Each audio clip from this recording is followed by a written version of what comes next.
और उसके 8 डॉग्स की एक सच्ची कहानी है जिसमें ये दिखाया गया है कि इंसान और डॉग्स के बीच में कितना गहरा रिश्ता हो सकता है। बॉलीवुड सिल्वर स्क्रीन प्रेजेंटिंग ए ब्लू। ये कहानी शुरू होती है सन 1993 से, जहां पर जेरी को दिखाया जाता है जो एंटार्क्टिका के एक रिसर्च बेस पर गाइड के तौर पर काम करता है और ये काम करते हैं नेशनल साइंस फाउंडेशन के साथ। दरअसल उनके साथ इनका एक कॉन्ट्रैक्ट होता है। यहाँ पर बहुत ज्यादा ठंड है और जेरी के यहाँ पर 8 डॉग्स भी होते हैं जिनसे जेरी बहुत प्यार करता है और ये 8 डॉग्स भी जेरी से बहुत प्यार करते हैं। जो जेरी कहता है ये सब वही करते हैं और इनमें एक फीमेल डॉग होती है जिसका नाम माया होती है, जो इन सभी डॉग्स में सबसे समझदार होती है।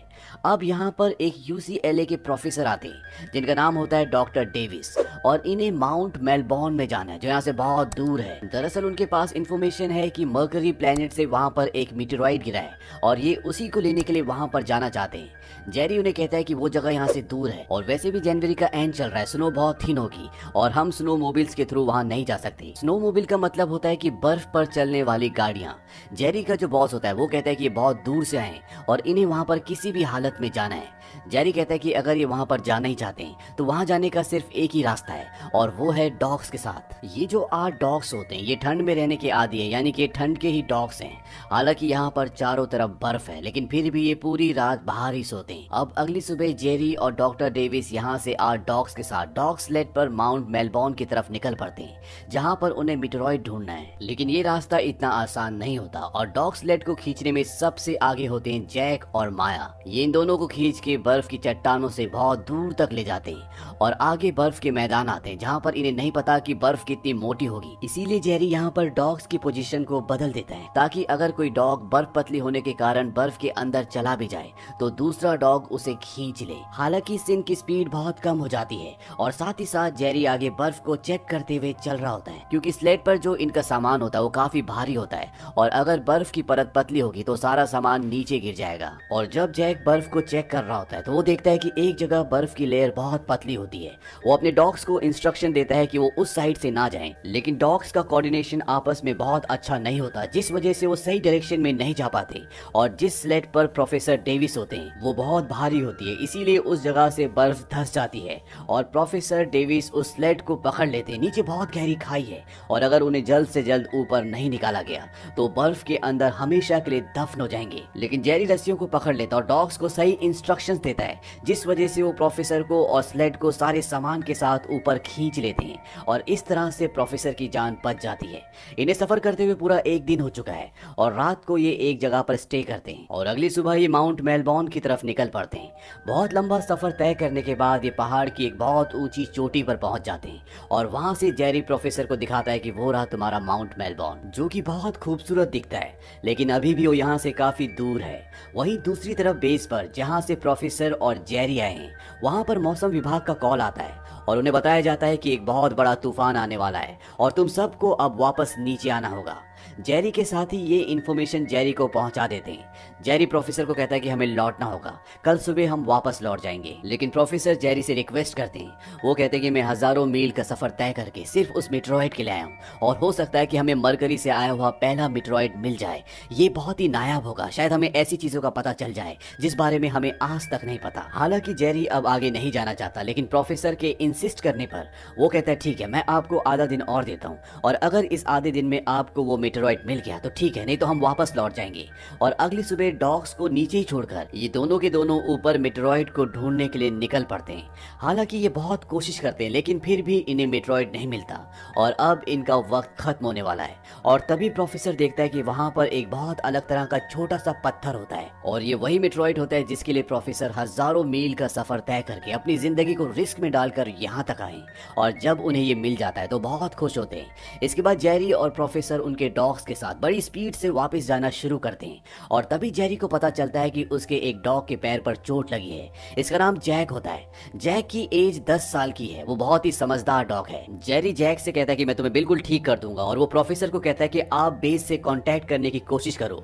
और जब प्रोफेसर ऐसा कर रहे होते हैं तो वो चट्टान के कोने में चले जाते हैं और वहां पर बर्फ टूट जाती है जिसकी वजह से उनका पैर स्लिप हो जाता है और वो लुढ़कते हुए बहुत नीचे गिर जाते हैं। प्रोफेसर जेरी को कहते हैं कि शायद मेरा पैर टूट गया है। जेरी कहता है कि आप वहां से हिलना मत, क्योंकि वहां पर बर्फ क्रैक होना शुरू हो जाती है और कुछ ही सेकंड्स में उस जगह से बर्फ पूरी तरह से टूट जाती है जहां पर प्रोफेसर होते हैं और वो पानी के अंदर गिर जाते हैं। वो तैरने की कोशिश कर रहे होते हैं। जेरी उन्हें ऐसा करने से मना करता है। वो कहता है कि आप बर्फ को पकड़ ले, मैं आपको बचाने के लिए नीचे आ रहा हूँ, और वो रस्सियां लेकर नीचे पहुंच जाता है। लेकिन जेरी प्रोफेसर के पास नहीं जा सकता, क्योंकि अगर वो उनके आसपास भी गया तो बर्फ टूट जाएगी और वो भी प्रोफेसर की तरह वहां पर फंस जाएगा। इसीलिए वो अपने सबसे इंटेलिजेंट डॉग माया को रस्सी लेकर प्रोफेसर के पास भेजता है और माया रस्सी को प्रोफेसर के गले में डाल देती है और जितने भी डॉग्स यहाँ पर होते हैं वो सब मिलकर प्रोफेसर को वहां से बाहर निकाल लेते हैं। उनके पैर में फ्रैक्चर है, उनका पूरा शरीर गीला है और यहाँ पर ठंड बहुत ज्यादा होती है। इसीलिए जल्द से जल्द इन दोनों को वापस अपने बेस में पहुंचना पड़ेगा, क्योंकि यहाँ पर तूफान भी शुरू होने वाला है।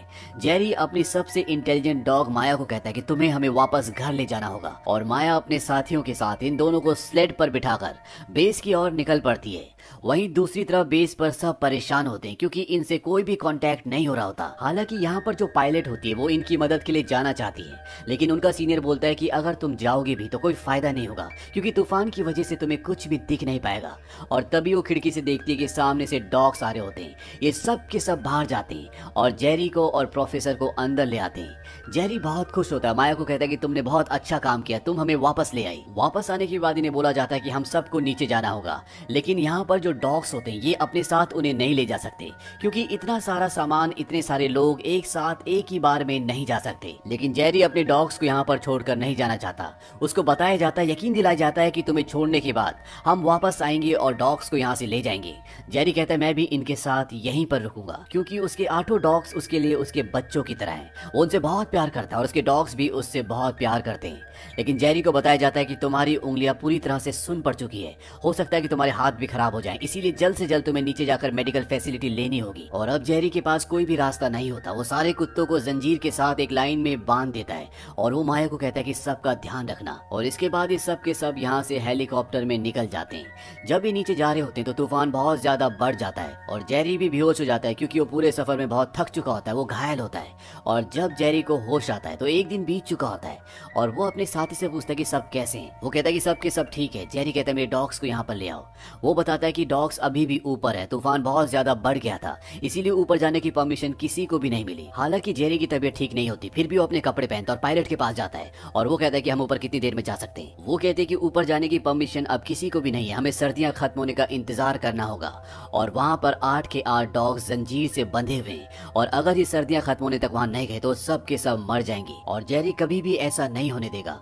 इसीलिए वो कमांडर के पास जाता है और कहता है कि अभी भी ऊपर बेस पर कुछ जानें फंसी हुई है। कमांडर कहते हैं लेकिन मैंने वहां से सबको निकाल दिया।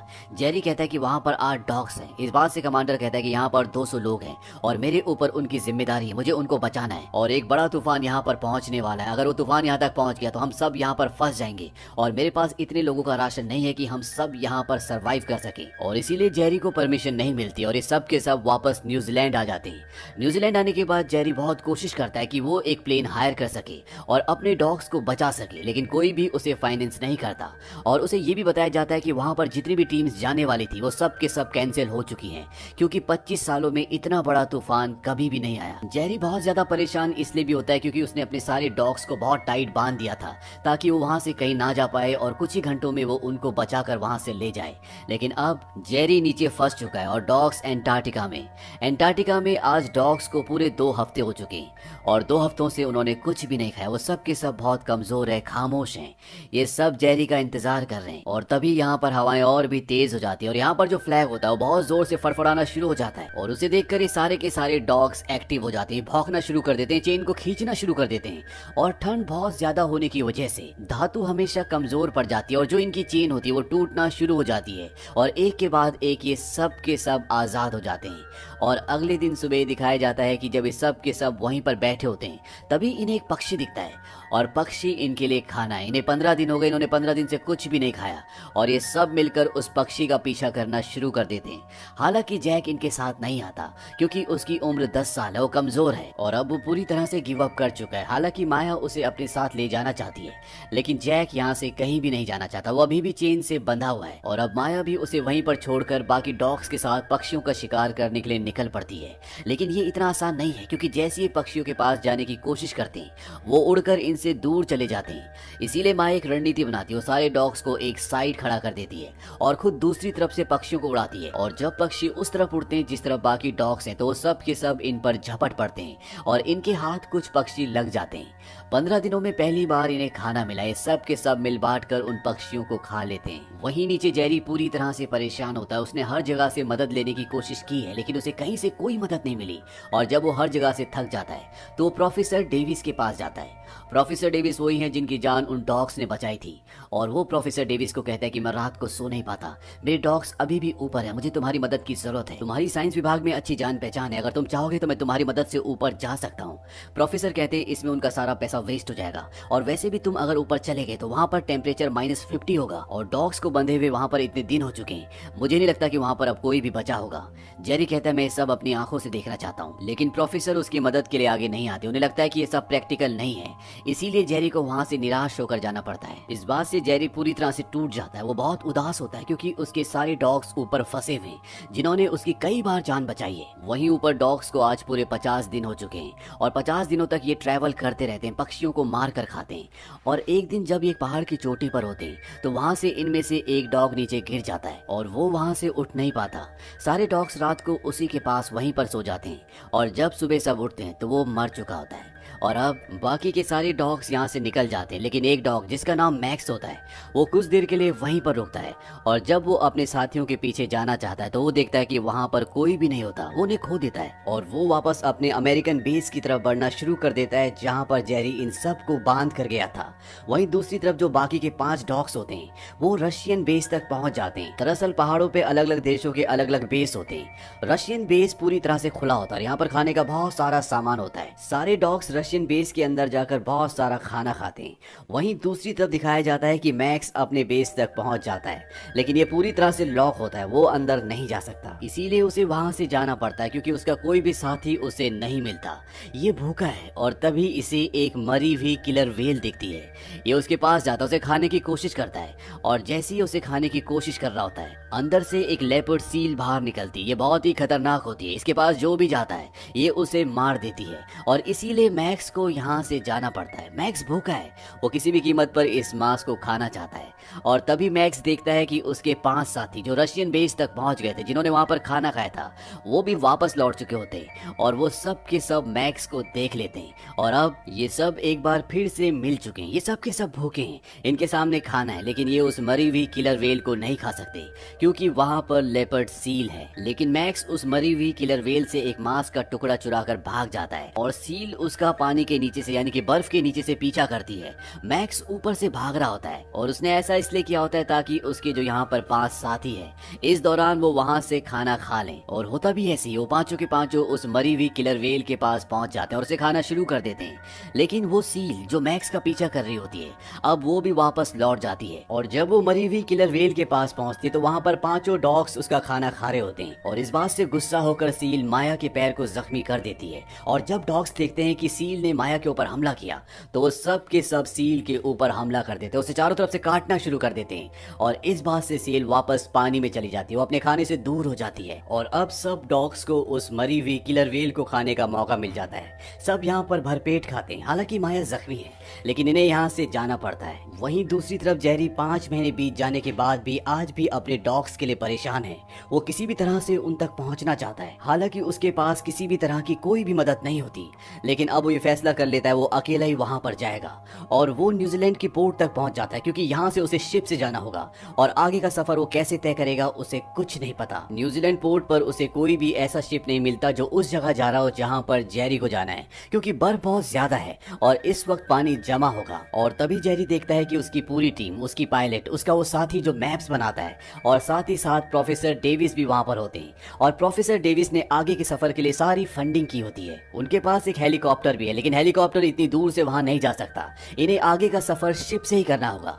ये किसी तरह से शिप अरेंज कर लेते हैं और जब भी शिप से आगे जा रहे होते हैं तो उस जगह से 100 मील पहले जहाँ से इन्हें हेलीकॉप्टर से ऊपर जाना है वहाँ पर बर्फ मोटी होने की वजह से इनका पानी का शिप फंस जाता है और अब ये आगे नहीं जा सकते। इन्हें यहाँ पर इंतजार करना होगा या लौटना होगा। और अगर ये हेलीकॉप्टर से यहाँ से अपने बेस तक जाते हैं तो ये वापस नहीं आ सकते क्योंकि उसमें इतना फ्यूल नहीं है। अब जेरी का जो साथी जो नक्शे बनाता है, जिसे ऊपर के सारे रास्तों का पता है, वो कहता है कि हमारे पास एक रास्ता है, हम यहाँ से हेलीकॉप्टर से इटालियन बेस तक जा सकते हैं और इटालियन बेस यहाँ से इतनी दूर है कि हम वापस हेलीकॉप्टर से आ सकते हैं। जेरी पूछता है कि उसके आगे का सफर हम कैसे तय करेंगे, आगे पूरी तरह से बर्फ जमी हुई है। उसका दोस्त बताता है कि इटालियन बेस पर हमेशा बहुत सारी स्नो कार्स होती हैं और हम इटालियन बेस से अपने बेस तक का सफर स्नो कार से तय करेंगे। और जेरी को उसका ये आइडिया बहुत पसंद आता है।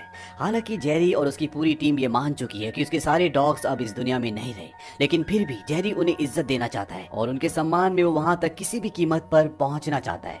वहीं ऊपर दिखाया जाता है कि अब माया का पैर बहुत ज्यादा जख्मी है और वो चलते चलते एक जगह गिर जाती है और अब सारे डॉग्स की जो लीडर है वो गिर गई है, इसीलिए सब के सब उसी के पास सो जाते हैं। वो सब शिकार करते हैं, माया को वहीं पर उसका शिकार लाकर देते हैं। इन सारे डॉग्स के अंदर प्यार है, यूनिटी है, इसीलिए 6 महीने तक ये ऐसे मौसम में सरवाइव कर जाते हैं जहां पर शायद कोई इंसान सारी फैसिलिटी होने के बाद भी जिंदा ना रह सके।